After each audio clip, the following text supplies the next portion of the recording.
Hi, this is Ed Baig with USA Today. So back in the day, the company known as Research in Motion sold a lot of phones like this. BlackBerry really stood atop the smartphone universe back then. Of course, we know what happened in the ensuing years. BlackBerry fell on hard times. The company is barely an afterthought for a lot of the people out there, but there are still a number of BlackBerry loyalists, the folks who stuck with the company through all these years, and for them, BlackBerry, which the company is now officially called, has a treat. It's the new BlackBerry Classic. It looks a lot like old BlackBerries.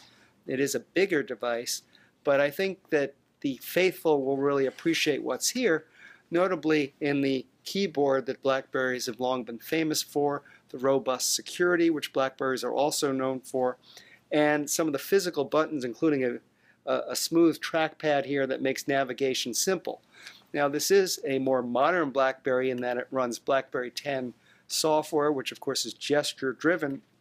I'm not a big fan of BlackBerry 10 software by itself, but having the physical keyboard and the physical keys complements BlackBerry 10 software very, very nicely.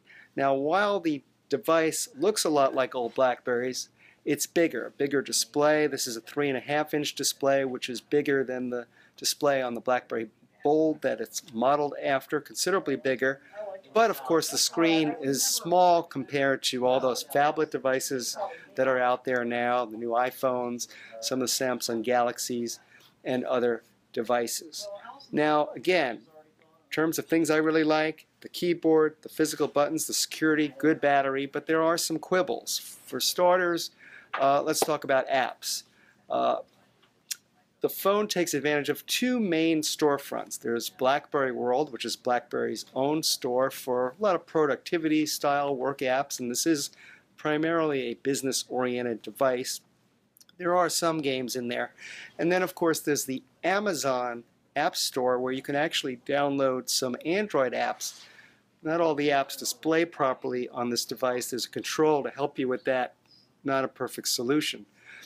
Because there's two storefronts, there's considerable confusion, some overlap, some omissions too. I don't love that particular solution. Now, there's a camera in here like there is in all phones. Of course, a rear camera, a front camera. They're okay.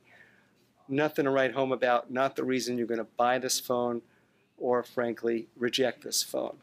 Phone quality here is excellent. The speakerphone is excellent. You'd expect that in a BlackBerry that's really targeted at a core business customer. $449, that's an unlocked price. It's a phone that I really like, but it's not mainstream. For USA Today, I'm Ed Baig, and I'll catch you next time.